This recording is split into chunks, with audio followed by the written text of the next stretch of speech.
데살로니가전서 4장 9절 이하 12절까지 말씀입니다. 한 목소리로 마음을 모아서 봉독하겠습니다. 교우들에 대한 사랑을 두고서는 여러분에게 더 쓸 필요가 없겠습니다. 여러분이 직접 하나님께로부터 서로 사랑하라고 하시는 가르침을 받아서 온 마게도니아에 있는 모든 형제 자매에게 그것을 실행하고 있기 때문입니다. 형제 자매 여러분, 우리는 여러분이 더욱더 그렇게 하기를 권면합니다.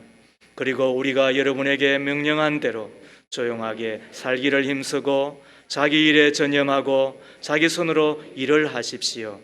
그리하여 여러분은 바깥 사람을 대하여 품위 있게 살아가야 하고 또 아무에게도 신세를 지는 일이 없도록 해야 할 것입니다. 이는 하나님의 말씀입니다. 하나님 감사합니다. 아멘. 나는 기다리는 사람입니까? 네 번째이며 기다리는 사람 시리즈 마무리를 하겠습니다. 오래전에 독일의 바바리아 성에 사람을 괴롭히던 공작 루드비히가 있었습니다. 그는 사람을 함부로 대하고 괴롭히고 포악하였기 때문에 성 안의 모든 사람들은 공작을 두려워했습니다. 어느 날 공작이 사냥을 나갔다가 숲속에 작은 예배당에 들어가게 됩니다. 제단 앞에 엎드려 오랜만에 기도를 하는데 벽에 어떤 글씨가 서인 거예요. 그리고는 금방 사라져 버렸죠. 순식간이었기 때문에 앞부분만 기억이 났습니다. 3이라고 하는 숫자였습니다. 3일 만에 아니면 3달 만에 아니면은 3년 후에 심판이 있을 것이다. 아무튼 그 3과 함께 그 글의 느낌이 심판이 있을 것이다. 이런 내용이었던 거예요. 이제 그 죄를 많이 지었던 공작은 나름대로 해석하기를 3일 안에 하나님 앞에 서게 되겠구나. 그리고는 그 3일 동안 아내와 부하들에게 잘해 주었답니다. 죽어서 하나님 심판대 앞에 설 생각을 하며 3일째 되는 날 높은 탑 위에 올라갔습니다. 그러나 아무 일도 일어나지 않았습니다. 공작은 다시 생각했습니다. 3일이 아니고 석 달이었구나. 그래서 석 달 동안 가족과 백성들에게 최선을 다했습니다. 하지만 석 달이 지나도 죽지 않는 겁니다. 공작이 이제서 확신을 했습니다. 3년이구나. 그래서 3년 동안 열심히 살았습니다. 그런 어느 날 갑자기 나팔 소리와 함께 하늘문이 열린 건 아니고 성문이 열리면서 독일 왕실에서 사절단이 왔습니다. 루드비 공작을 독일의 황제로 모시기로 하였습니다. 이런 내용이었습니다. 3일 동안, 3개월 동안, 3년 동안 하나님 심판대 앞에 설 것을 생각하며 하루하루 다르게 바르게 살았더니 그 소문이 독일 전역에 퍼져나갔을 뿐만 아니라 공작이 독일 황제가 될 수 있었다는 이 이야기를 들으면서 주님의 재림을 기다리는 자는 어떻게 그날을 기다리며 살아야 하는가, 이 교훈을 함께 나누고 싶은 겁니다. 오늘 읽었던 성경은 데살로니가 전서이지요. 말 그대로 데살로니가 교회에 보낸 하나님의 말씀, 바울의 서신입니다. 바울이 직접 그 교회를 개척하고 세웠습니다. 그리고는 데살로니가 교회에 대한 소식에 바울은 매우 마음이 아팠다라고 적혀져 있습니다. 그 중에 하나는 저들의 핍박 때문에 그랬습니다. 예수 믿는 것 때문에 고통을 당하는, 박해를 당하는 그 핍박 앞에 바울은 아비의 심정을 가지고 너무너무 아파한 거지요. 또 하나 아파한 것이 있는데 다름 아닌 저들이 잘못된 재림 사상 때문에 잘못된 신앙 생활을 하는 것으로 인하여서 아파한 것입니다. 그때로부터 20년 전에 예수님은 부활 승천하셨습니다. 승천하시면서 내가 다시 오마 약속하지 않았습니까? 그 이후로 이 데살로니가 교인들은 예수께서 자기들의 생전에 오실 줄 알고 기다렸죠. 그리고는 20년쯤 지났다는 겁니다. 그런데 20년이 되었음에도 불구하고 예수님의 오시는 것은 전혀 징조가 없게 된 거였지요. 그러자 그들 가운데는 또 두 가지 현상이 생겼습니다. 하나는 진짜 예수님이 오시는 걸까? 그때 바울은 무슨 말을 하느냐? 반드시 예수님은 오신다. 그런데 또 하나가 뭐냐 하면 저들이 예수님께서 오신다고 한다면, 예수님이 곧 오신다고 한다면 우리가 굳이 이렇게까지 땅의 일에, 육신의 일에 매여 있을 필요가 뭐가 있겠느냐는 거예요. 그래서 저들은 일어나지 아니하고 혹은 찬송 많이 하고 기도 많이 하고 또 예배는 드렸겠지만 그러나 그게 성경적이지는 않잖아요. 이것 때문에 바울은 저들을 만나고 싶었던 거예요. 그러나 여의치 않았어요. 그것 때문에 적혀진 게 오늘 이 데살로니가 전서예요. 그리고 오늘 읽었던 이 본문은 주님의 그날을, 재림의 날을 기다리는 자는 어떻게 살아야 되는가, 이 이야기를 우리 가운데 소개하고 있죠. 우리가 첫날 2개를 배웠죠. 기다리는 자는 어떻게 하라 그랬어요?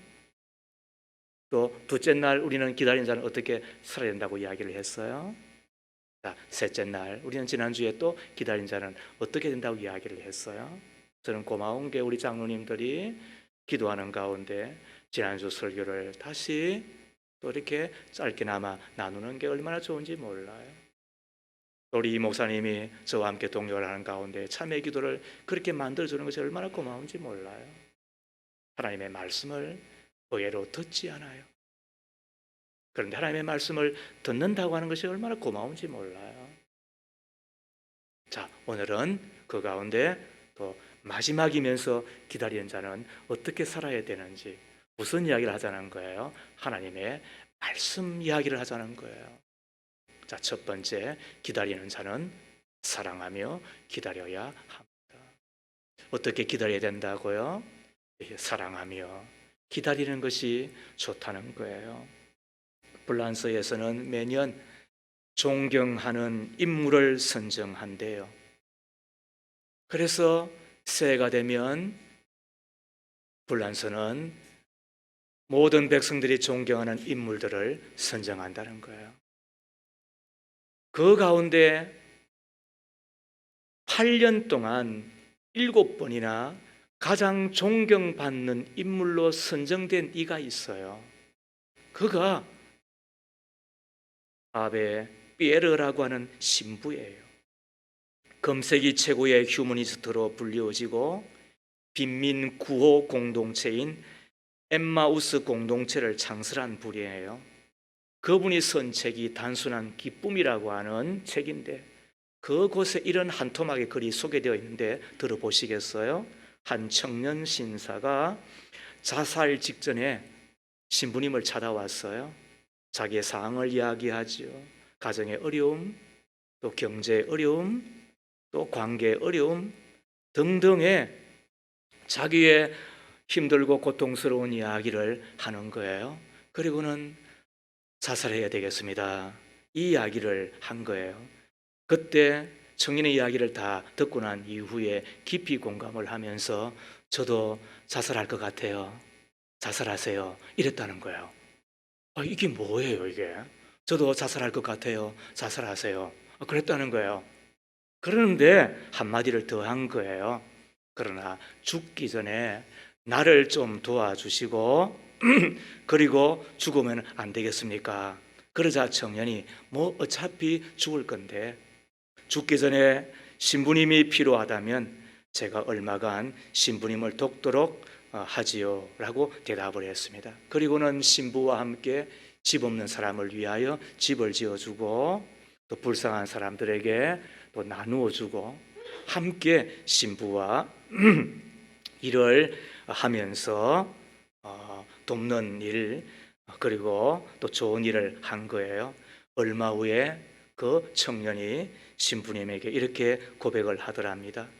신부님께서 내게 돈을 주었다든지 내가 살 수 있는 집을 지어 주었다든지 이렇게 베풀었더라면 저는 다시 자살을 시도했을 겁니다. 그러나 신부님은 내게 아무것도 주지 않았습니다. 오히려 도움을 요청했습니다. 그래서 신부님과 같이 내가 일을 하면서 섬기면서 이제 나는 살아야 될 이유를 충분히 찾았습니다. 이제 내가 어떻게 하는 것이 행복인지 깨닫게 되었습니다. 이 이야기를 하더라는 거예요. 그가 인생의 참된 의미를 깨닫게 된 거잖아요. 그래서 피에르 신부가 한 이야기가 다음과 같습니다. 인간의 삶은 사랑하는 법을 위해 허락된 짧은 순간입니다. 여러분, 뭐라고요? 인간의 삶은 사랑하는 법을 위해 허락된 짧은 순간입니다. 여러분, 그렇지 않습니까? 우리의 인생이라고 하는 것이 안개와 같다고 이야기하잖아요. 그지, 소유라? 너 참 간증 잘하더라. 여러분, 그렇지 않아요? 인생은 들에 핀 꽃, 그죠? 그래서 금방 시들어버리는 것이라고 이야기를 하잖아. 그런데 그 짧은 순간, 그때 우리 가운데 허락된 것이 뭐라고요? 그게 사랑하는 법을 배우는 것이라고. 사랑하며 살아가야 되는 것이라고. 바울은 예수의 다시 오심을 간절히 기다리는 데살로니가 교인들을 향하여서 기다리되 뭐하며 기다리라고? 사랑하며 기다리라고 간곡하게 부탁하잖아요. 자, 9절 말씀, 10절 말씀을 함께 읽습니다. 시작.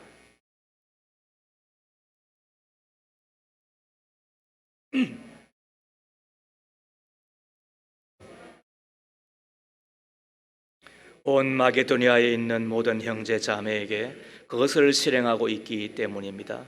형제 자매 여러분, 우리는 여러분이 더욱더 그렇게 하기를 권면합니다.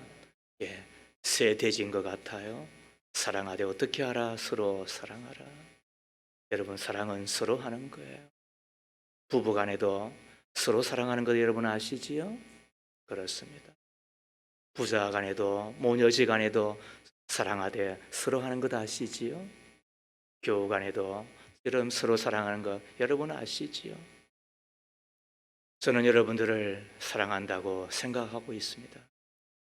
그럼 여러분들도 저를 사랑해 주셔야 되는 거예요. 어떤 분은 그래요. 목사님 칭찬하면 안 돼. 그럼 교만해져. 그렇게 이야기하더라고요. 여러분, 교만하기 전에 낙심해서 죽겠습니다. 여러분, 사랑은 어떻게 하는 거라고요? 목사도 여러분들도 서로 하는 거라는 거예요. 이것이 오늘 바울이 하나님의 말씀을 받아 당부하고 있는 거예요.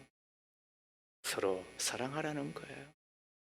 그러면서 이어지는 말씀이 마게도니아에 있는 모든 형제에게 그것을 실행하고 있다라고 칭찬하잖아요. 내 교회를 넘어 그리고 또 다른 교회, 내 울타리를 넘어 또 다른 사람, 그리고 나의 지경을 넘어 바로 그에게까지 이르는 것이 뭐다? 그게 사랑이어야 된다고 이야기를 하는 거지요. 그리고는 10절 하반절에 더욱더 그렇게 하기를 권면한다라고 말씀하고 있잖아요. 달리는 말에 채찍 가한다고 잘하고 있으니까 더하라고 하는 이야기일 텐데, 지난 11월 1일부터 21일간 우리가 진행된 이 다니엘 기도회에 참여하면서 저는 많은 생각을 하게 되었어요. 나름 열심히 베풀고 사랑한다고는 생각하였지만 많이 부족하구나. 그리고 아직도 베풀고 사랑해야 될 이웃들이 참으로 많구나 하는 생각이었습니다. 그들에게 우리는 작은 사랑을, 아니 더 큰 사랑을 베풀어야 된다고 생각하지 않으셨습니까? 사랑에는 수고가 따르는 법인데, 사랑에는 희생이 따르는 법인데, 그러나 우리가 곱씹어 보면 수고 없는 사랑이 어디 있어요? 희생 없는 사랑이 어디 있느냐는 거예요. 내 마음이 끌리는 대로만 하는 것은 우리를 거룩하고 흠이 없는 하늘 백성으로, 하나님의 자녀로 부르신 그 주님의 사랑에 우리가 반하는 거잖아요. 그런 의미에서 사랑은 아낌없이 하는 거다. 저는 그렇게 생각지 않아요. 아낌없이 하는 사람은 없어요. 열 가운데 하나 없어요. 백 가운데 하나가 쉽지 않아요. 천 가운데 하나가 있을 수 있다고 봐요. 그러나 그것도 천성이 좋을 때 가능한 거예요. 사랑은 아낌없이 하는 것이 아니에요. 어떻게 하는 걸까요? 사랑은 아까워도 하는 거예요. 이것이 사랑인 거예요. 헌금도 그래서 아낌없이 그렇게 하지 않아요. 아까워도 하는 거예요. 왜? 그게 하나님이 우리 가운데 말씀하시는 바이니까. 예수님께서는 원수마저도 사랑하라고 하셨잖아요. 쉽지 않아요. 까다로운 사람 만나게 되고, 그리고 오고 가는 것 없는데 불구하고 정이 안 간 사람이 있을 수 있어요. 어쩔 수 없는 거예요. 그래서 제 눈의 안경이라고, 그래서 아내도 한 명만 만나서 살아가는 거예요. 이 세상에 70억 인구 가운데 여성이 30억, 40억 된다 하더라도 그 중에 한 사람만 만나서 살아가는 거예요. 그 이야기는 나머지는 우리가 사랑하기가 쉽지 않고, 그럼에도 불구하고 주께서 당부하신 바가 뭐예요?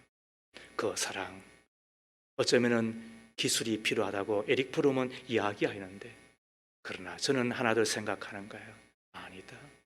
우리가 이 사랑을 능히 감당하기 위해서는 사랑의 본질 되시고 사랑의 근원 되시는 예수 그리스도, 그분의 감전되는 것밖에는 없다. 왜? 우리는 사랑의 발광체 아니니까. 우리는 사랑의 반사체에 불과한 것이니까. 적게 받으면 적게 바라고, 조금 받으면 조금 바랄 수밖에 없고, 반을 받으면 반을 바랄 수밖에 없는 것이 우리 인생이거든. 그러나 예수 그리스도의 사랑이 무엇인지를 우리가 안다고 한다면, 그래서 우리는 고린도전서 13장 말씀을 보는 거예요. 한번 같이 읽어볼까요? 사랑은 어떤 것인지. 사랑은 오래 참고 친절합니다.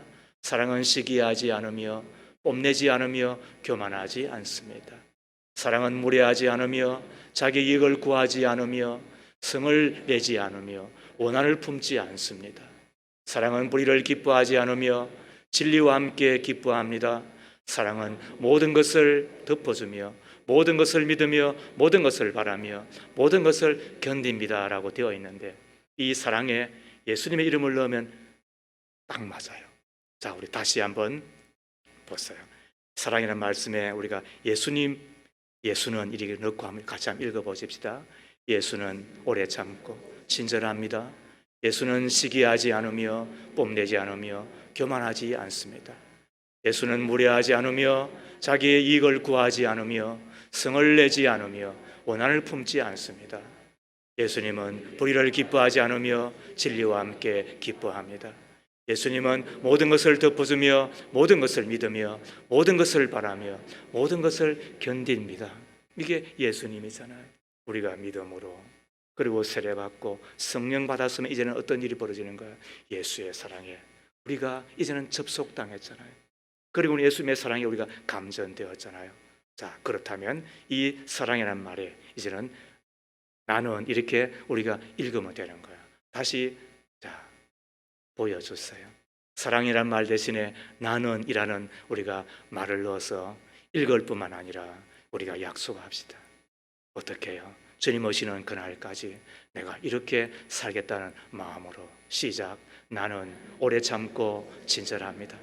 나는 시기하지 않으며 뽐내지 않으며 교만하지 않습니다.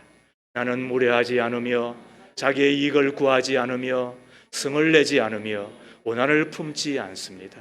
나는 불의를 기뻐하지 않으며 진리와 함께 기뻐합니다. 나는 모든 것을 덮어주며 모든 것을 믿으며 모든 것을 바라며 모든 것을 견딥니다. 아멘이십니까? 그렇습니다. 주님 오시는 그날까지 사랑하며 사십시다. 부족하더라도, 흠이 있더라도, 아직까지 온전하지 않는다 하더라도, 그러나 연습하고 훈련하고 무엇보다도 사랑 그 자체이신 예수 그리스도에게 우리가 온전히 접속당하고 감전되어 감격하고 살아가면 우리가 사랑의 사람으로 살아갈 수 있지 않겠습니까? 기다리는 사람은 어떻게 사는 거라고요? 사랑하며 사는 거래요. 두 번째로, 기다리는 사람은 조용히 일하며 기다려야 합니다. 어떻게 기다려야 된다고요? 주님이 다시 오실 그날을 기다리는 사람은 첫째 날 제가 뭐라 그래서요? 기도하고 찬송하며 기다리라. 두 번째로는요, 잠잠히 침묵하며 그리고 인내하며 견디며 기다리라 그랬어요. 세 번째는 뭐라고 이야기했어요? 하나님의 약속을 붙들어라. 반드시 성취되니까 기다리는 자는 그렇게 기다리는 거다. 그리고 또 뭐라고 이야기했어요? 하나님 앞에 한 약속, 그리고 나의 가족과 하나님의 교회 앞에 한 약속을 지키며 기다리라 그랬어요. 그것이 우리가 기다리는 자로 살아가는 삶이라 그랬어요. 자, 오늘 또 한 두 가지 더 배우잖아요. 뭐 하며 기다려라?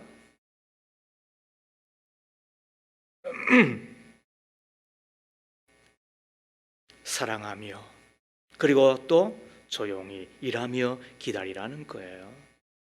한국 교회사의 기록에 의하면 해방 후에 평양의 산정현 교회가 모여서 의결 하나를 합니다. 다른 내용이 아니라 주기철 목사님이 그 교회를 심호하였는데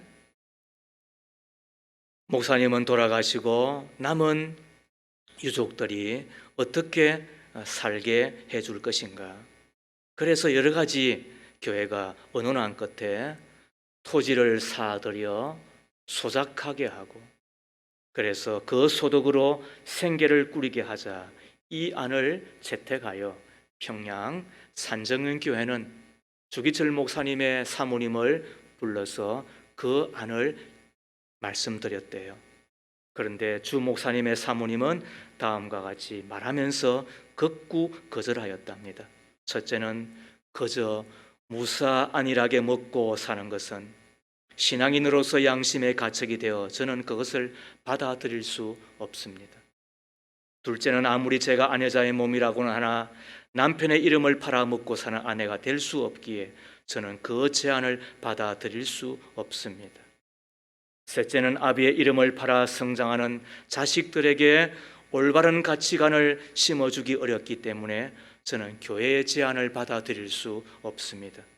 그러므로 저희 가족은 오직 하나님만을 의지하며 어떻게든 저희들의 힘으로 살아가겠습니다. 이 말씀을 하시면서 결국 사모님은 교회의 그 따뜻한 제안을 거부하고 이후에 온갖 고생을 다 하면서 자식들을 키워내었습니다. 이러한 주기철 목사님의 사모님의 이야기는 무사안일주의, 한탕주의, 물질 만능주의에 찌들어 있는 우리들에게 시사하는 바가 참으로 크다고 아니할 수가 없지요. 사실 오늘 우리 사회는 어떻게든지 힘 안 들이고 돈 많이 벌어서 잘 먹고 잘 입고 편안히 살면 그만이라는 잘못된 가치관이 팽배해 있는 듯 하지 않습니까? 그래서 너도 나도 어떻게 하면 힘 안 들이고 돈 벌고, 그리고는 어떻게 하든지 간에 편안하게 여성을 보내거나 그리고 현재를 즐길 생각에 우리가 빠져 있는 듯 하잖아요. 그저 돈이라면 양심도 체면도 인격도 버리고 심지어 신앙까지도 다 팔아먹는 슬픈 세대, 그것을 우리가 보고 있잖아요. 여러분, 정말 세상에 태어나서 그저 어떠한 방법으로든지 수단과 방법을 가리지 아니하고 돈만 벌면 된다는 말입니까? 잘 살면 된다는 이야기입니까? 그냥 먹고 마시고 시집가고 장가가고 사고 팔고 그것만 하면 된다는 이야기입니까? 그것이 정말 인생으로 태어나 이 세상에 누려야 될 복이고 그게 참된 가치겠느냐고요. 정말 그것이 인생의 행복이겠느냐는 거예요. 천만에 만만의 콩떡이에요. 동물이라면 몰라도 인간은 그렇지 않죠. 더군다나 하나님의 사랑을 받은 우리들이 그렇게 했어야 더더욱더 안 되겠죠. 보통 사람들이 행복을 결정하는데 네 가지가 있다는 이야기를 듣습니다. 그 중에 하나가 건강이래요. 건강이 있어야 행복하다. 그거는 뭐 이의가 전혀 없을 듯해요. 그 두 번째 행복의 요소는 할 일이 있어야 되는 듯해요. 아무리 건강하다 하더라도 일이 없으면 얼마나 무료해요. 일하는 과정 가운데서 성취를 보고 성취 가운데서 보람을 느끼고 그리고 그 가시를 따는 게 행복의 요소잖아요. 또 행복의 세 번째 요소는 소망이라고 하는 이야기를 듣습니다. 아무리 건강이 있고 할 일이 있어도 내일에 대한 소망이 없으면, 희망이 없으면 무슨 삶의 의미가 있겠어요? 그런 의미에서 내일에 대한 희망과 소망은 우리로 일할 이유뿐만 아니라 내가 건강하게 살아야 될 우리가 이유를 우리가 보게 되는 거죠. 그래서 소망은 우리로 행복하게 하는 거예요. 마지막으로 행복의 요소가 사랑하는 대상이 있어야 된다는 이야기를 듣습니다. 아무리 건강하고 할 일이 있고 소망이 있어도 사랑하는 사람이 없으면 어떻게 되겠습니까? 당장은 잘 모르는 듯해요. 그러나 지나고 나면 나중에 얼마나 내가 당신 때문에 그리고 너 때문에 행복했는지 그 이야기를 하지요. 그 중에 뭔가 할 일이 있어야 된다는 것에 우리가 고개가 끄덕여져요. 뭔가 할 일이 있을 때 사람은 행복하다는 거예요. 하나님 우리를 만드실 때 노는 존재로 만들지 않으셨잖아요. 하나님은 우리를 만들 때 일하는 존재로 만드셨잖아요. 심지어 운동하는 존재로 만들지 않았어요. 하나님 우리로 일하는 존재로 만드셨잖아요. 창세기 1장 28절을 볼까요? 하나님이 그들에게 복을 베푸셨다. 하나님이 그들에게 말씀하시기를 생육하고 번성하여 땅에 충만하여라. 땅을 정복하여라. 바다의 고기와 공중의 새와 땅 위에서 살아 움직이는 모든 생물을 다스려라 하셨다. 주님의 말씀이잖아요. 생육하고 번성하고 그리고는 충만하고 땅을 정복하고 이건 땅을 못 살게 구는 건 아니에요. 땅을 더욱더 개간하고 개발하고 발전시켜서 행복한 그리고 살만한 곳으로 만들어라고 하는 거잖아요. 그걸 위해서 필요한 게 뭐라고요? 일을 하는 거잖아요.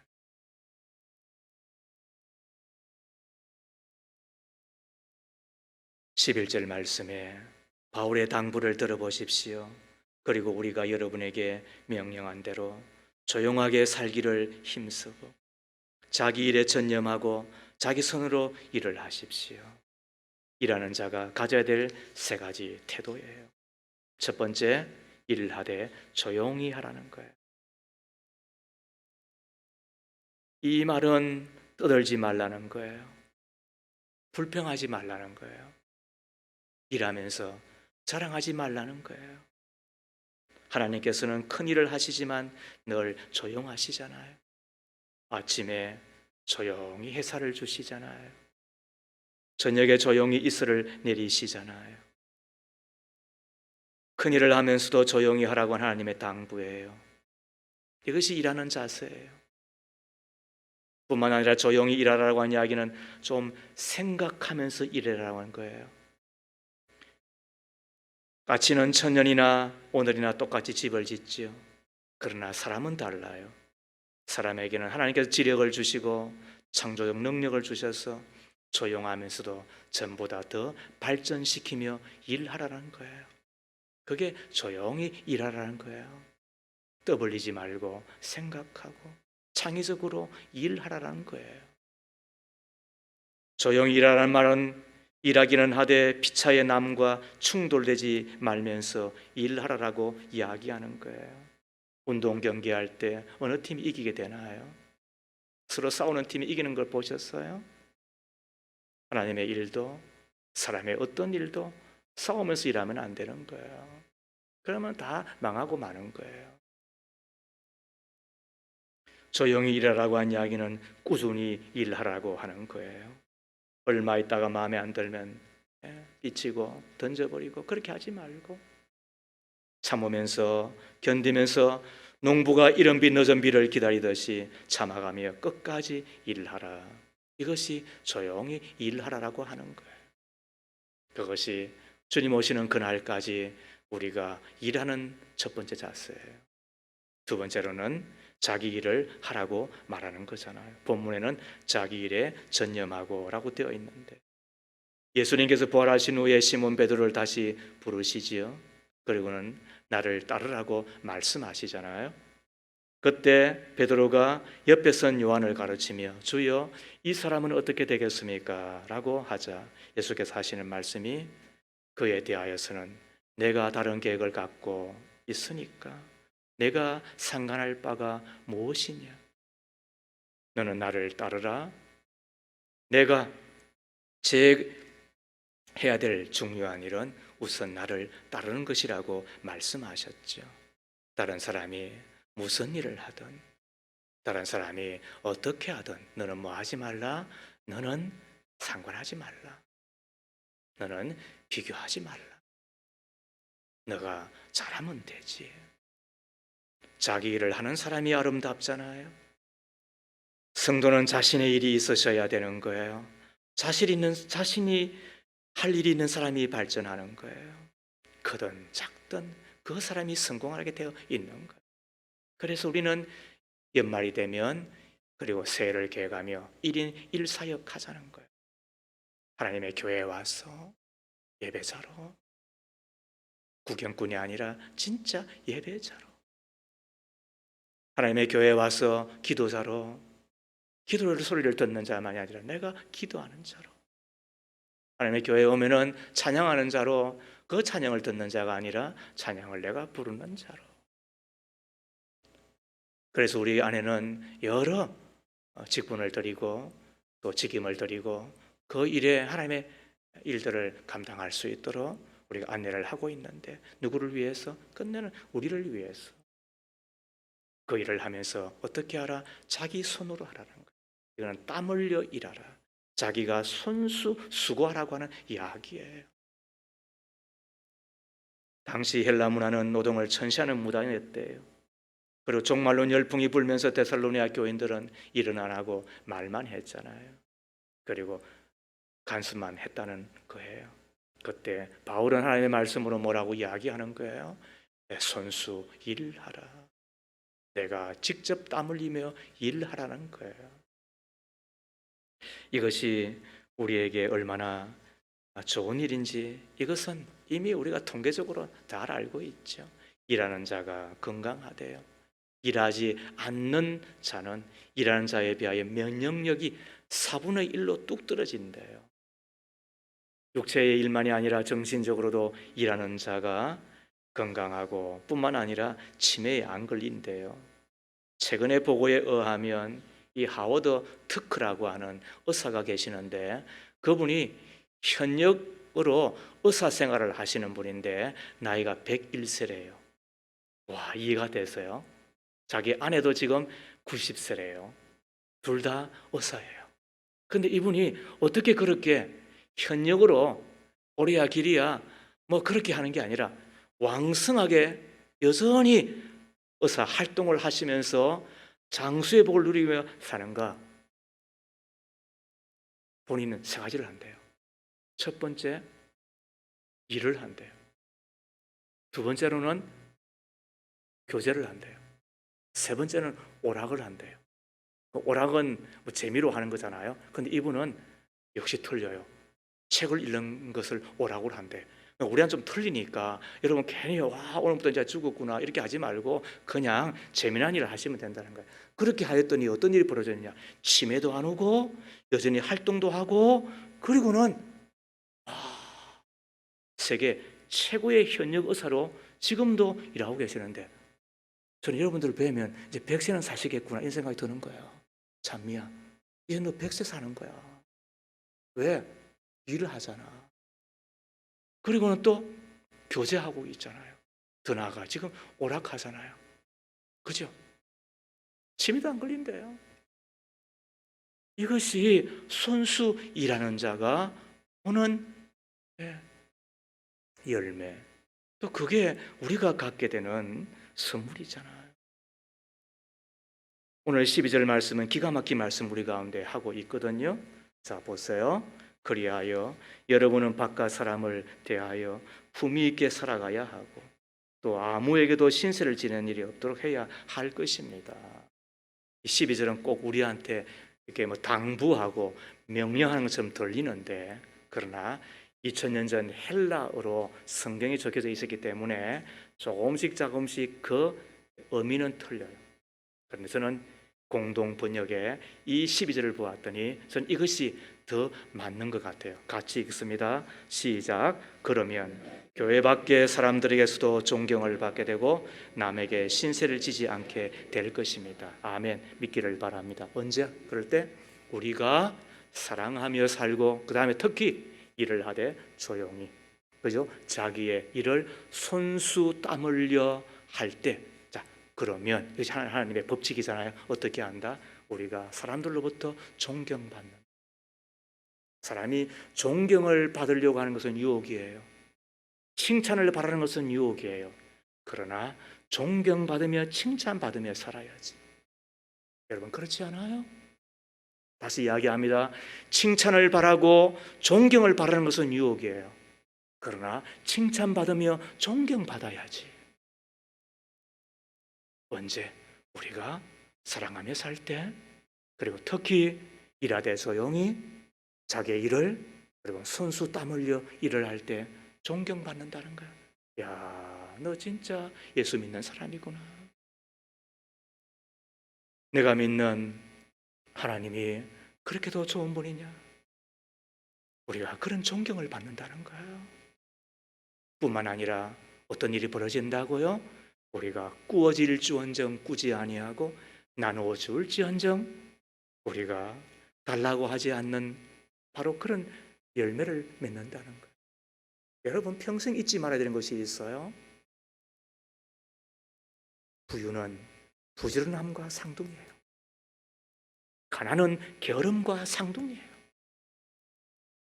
이것은 잠언이 일정하게 가르치는 것일 뿐만 아니라 성경 전체를 통하여 우리 가운데 가르치는 거예요. 물론 그 부요 위에, 부자 위에 하나님이 복을 주시면 재벌되고 갑부되겠지만, 그죠? 농사하여 이삭처럼 100배, 1000배의 복을 받겠지만, 그러나 오늘 우리가 우리와 하나님 사이에 있는 이 법칙을 잊어버려서는 안 돼요.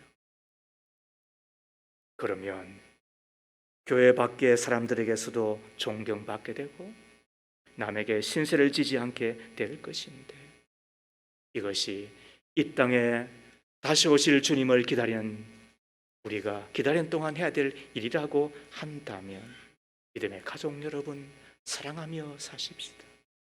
그리고 일하며 조용히 자기의 일을 하며, 그리고 손수 몸을 움직이고, 그리고 내 머리를 쓰고, 그리고 내가 직접 일을 함으로 존경받고, 그리고 많은 과실을 얻어 하나님을 영화롭게 할 뿐만 아니라 이웃에게도 유익을 주고 우리 가운데는 보람과 그리고 기쁨이 가득한 저 여러분 되기를 바라는데, 믿으시면 아멘 하십시다.